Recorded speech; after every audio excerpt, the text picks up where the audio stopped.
Welcome to the Stoic Responder Podcast. I'm your host, Christopher Healy. As a special agent who spent more than 15 years conducting large-scale fraud, money laundering, and public corruption investigations, Stoic philosophy provided a mindset edge that became the foundation of my professional success. My mission today is to share those same ancient mindset lessons with you so that you can turn obstacles into opportunities and adversity into advantage. Time to muster up. Welcome back to the Stoic Responder Podcast, everybody. Before we get started, I want to remind you about our favorite 501c3 that supports the law enforcement community, and that is, of course, the Overwatch Collective. The Overwatch Collective is a nonprofit and podcast funding therapy sessions and supporting mental health initiatives for our first responders, our veterans, and their families. Motto over at the Overwatch Collective is one more is one less, and I take that to heart because one more individual that we can provide life-saving therapy services to is one less potential statistic. You can check them out at the overwatchcollective.com. I'm normally wearing some of their merch when I'm recording, but forgot to put it on today. So check out the overwatchcollective.com and you can check out their awesome sweatshirts, their t-shirts, their gear, all of that stuff, their coffee mugs, which you can fill with Blue Badge Coffee Company coffee. The mission of Blue Badge Coffee Company is to provide customers with the absolute best, highest quality premium coffee that their money can buy. They take a portion of each and every sale and donate it to law enforcement agencies around our great nation to assist them in funding and maintaining peer support and wellness programs for their officers. These programs are crucial for the physical and mental well-being of hardworking officers in law enforcement agencies across the country.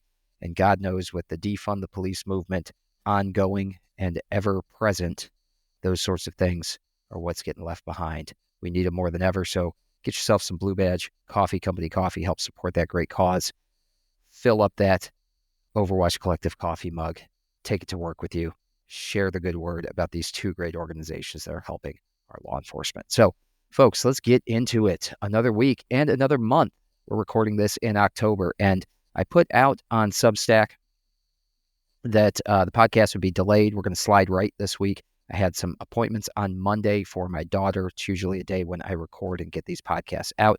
So podcast schedule this week will be, instead of Tuesday through Friday, Wednesday through Saturday. So appreciate you patronizing this podcast, appreciate you listening, and appreciate you having some patience with me to accommodate the schedule. Things come up, things change. If you're a parent, you understand and know. And as we talk about a lot on this podcast, it isn't the externals. We don't get to control the externals. It's the internals. It's not what happens to us. It's how we react to what happens to us. And so for me, reacting to necessary medical care and scheduling for my daughter means we got to slide right and do things a little bit different this week. And I appreciate you being with me for that. It's a great opportunity to practice a little bit of stoicism, practice what I preach. So getting into the meat of it, title of this episode, number 74, is It's the Little Things. Let me start you out with a quote from Epictetus. It says, "Practice yourself for heaven's sake in the little things, and thence proceed to greater." All right, so look, that's easy advice, right? You gotta walk before you can run, as they say.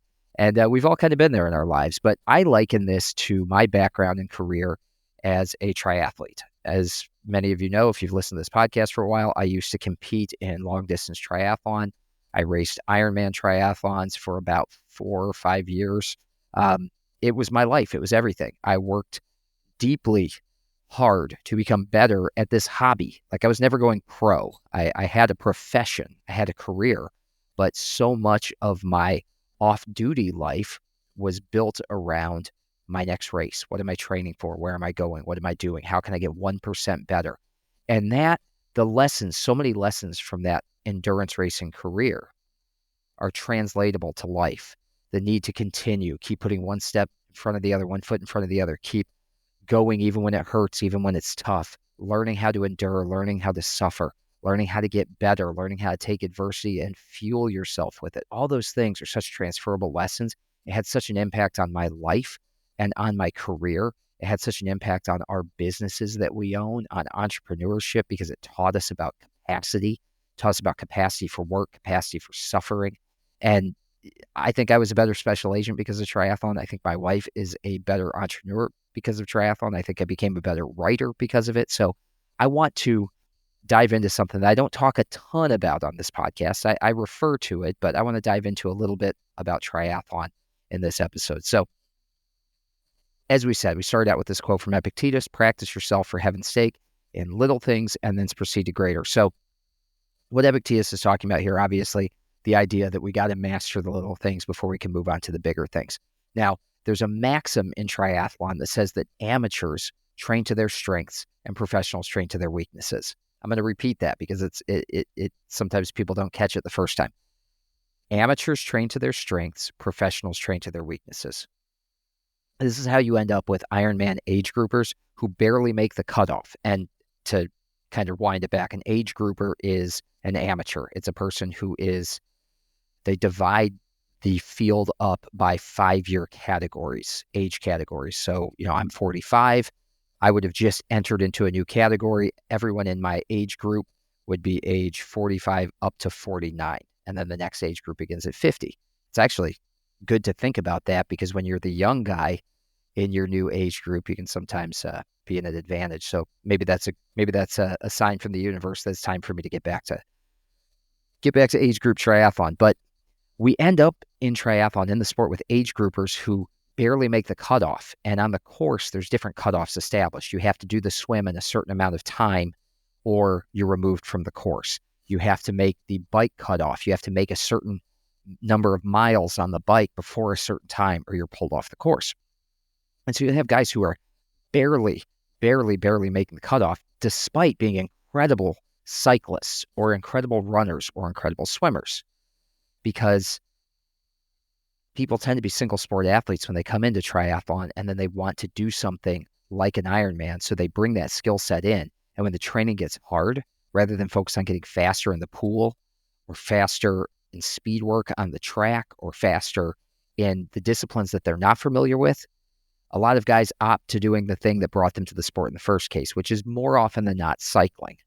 I'm a little bit of a rarity. I came to the sport from a running background, from a marathon background. Biking was sort of an afterthought. Cycling was an afterthought. But I would suggest that the vast majority of triathletes come to the sport from cycling. And so when things get hard, they tend to do another bike ride instead of working on the skills that will improve them. And that's how you end up with these guys who might have a sub 5-hour split, but get pulled off the course before they finish the marathon because they don't have the endurance in their legs to do the run after the bike is over. Or they never even make it to the bike because they don't practice enough in the swim to get that far. They put all their eggs into that one basket. That's how amateurs train, right? They opt to do the training that they enjoy the most. And in this case, for most of them, is to go for another long bike ride. Now, of course, this isn't limited to triathlon. I'm using this as an example because it's one I'm intimately familiar with. Most of us prefer to do the things we are already good at rather than get better at a marginal skill. But it's those marginal skills that make the difference and set us apart. That's what makes us better at our jobs, at life in general. And the only way to get better at a marginal skill is to stack our habits. So oftentimes this means combining actions together to create a more significant impact and facilitate our personal growth and behavior change. So in the example above, in the triathlon example, let's think of it this way, right?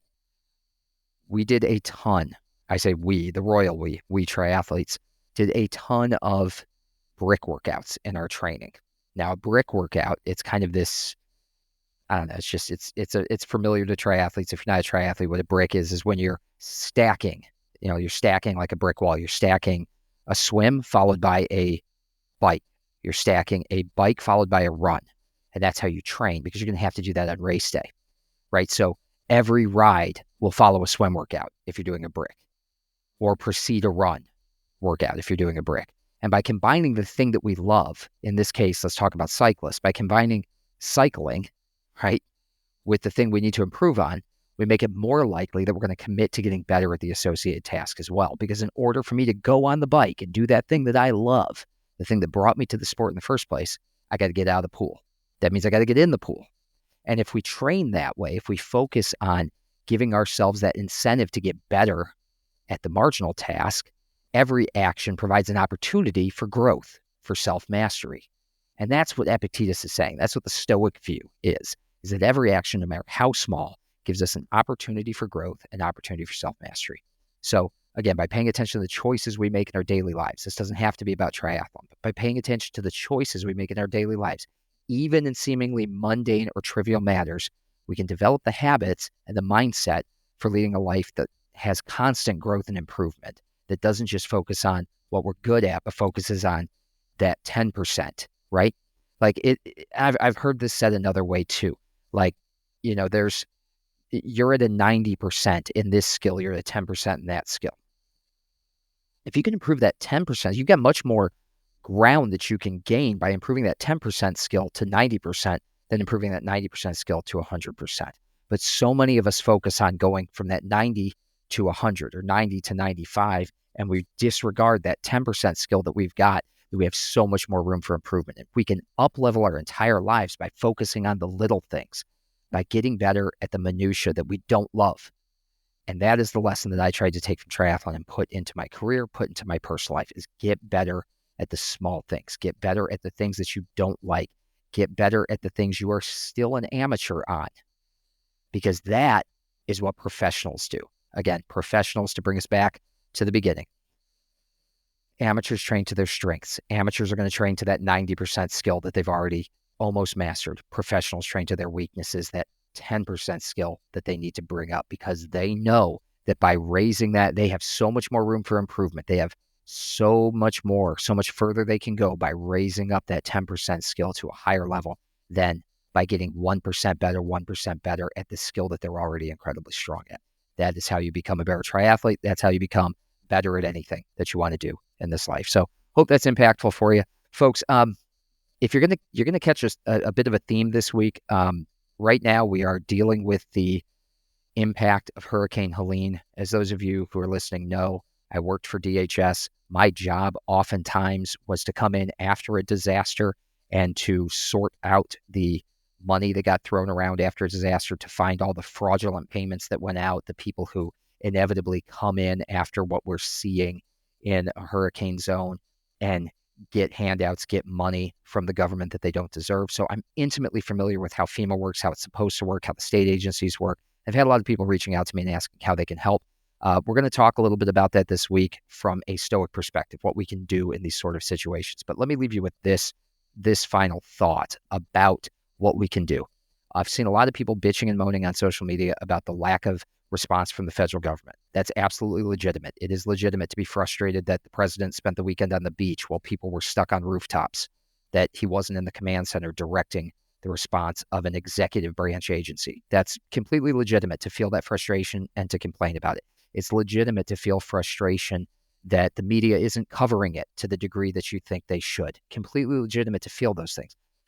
What the Stoics would tell us is, what are you doing about it? It's not enough to talk. We have to act. We have to those words have to become action. And the best way for those of us who are not in that area, who are not in a position to physically and personally volunteer and help, the best way for us to commit to action is to donate to organizations on the ground that are helping. So if you're interested, my wife has clients who are on the ground, who know organizations that are working directly with people impacted in that area around Asheville, North Carolina. These are local organizations in that area. DM me, reach out to me. I can put you in touch with people who are serving that community directly. But if you generally want to help, if you generally want to find organizations that are supporting the people in that area that have been impacted by Hurricane Helene, two organizations that are always there in the midst of one of these disasters are the American Red Cross and the United Cajun Navy. The Cajun Navy helped out my fellow Houstonians a ton after Hurricane Harvey. They are a group of volunteers who send their boats, they send their supplies, they do whatever they can to rescue people, to help people recover, to do debris cleanup, to do all of those things. They're an incredible organization that helped my neighbors and friends in Texas a ton after Hurricane Harvey. So I would love for you to support either of those organizations and actually commit to action, not just complaining. So folks, let me leave you with this. If you're enjoying this podcast, there's a couple ways that you can support it. Number one, you can pick up a copy of my book, In Valor, 365 Stoic Meditations for First Responders. It's available on Amazon, Barnes & Noble, anywhere you get your books. If you have picked up a copy of that and you're enjoying it, please leave it a review on Amazon. That helps other people find it so that they can practice this philosophy daily. They can get those quotes, that contextualization that is directly relatable to your lives. It's going to give you those daily journal prompts that are going to help you with some action items to integrate the lessons. Which reminds me, I didn't leave you with a journal prompt. So let me do that real quick, and I'll get you out the door. Journal prompt today. What marginal skill am I avoiding that could make me greater if I focused on it? What marginal skill am I avoiding that could make me greater if I focused on it? Ask yourself that. All right, folks, I'm going to save the rest of my spiel for the next episode. Thanks so much for listening. Thanks so much for tuning in. Thanks for having patience with me this week as I put these out a day late. I appreciate all of you. Please go out there and do something that is action that's going to support and help people who have been impacted by Hurricane Helene. Until next time, thanks so much, folks. You are out of roll. Thank you for listening. If you enjoyed this episode, please take a moment to subscribe, like, rate, and share this podcast so that we can spread the benefits of Stoicism to other first responders. It will only take you a few moments, but it can help us tremendously. Until next time, out of roll.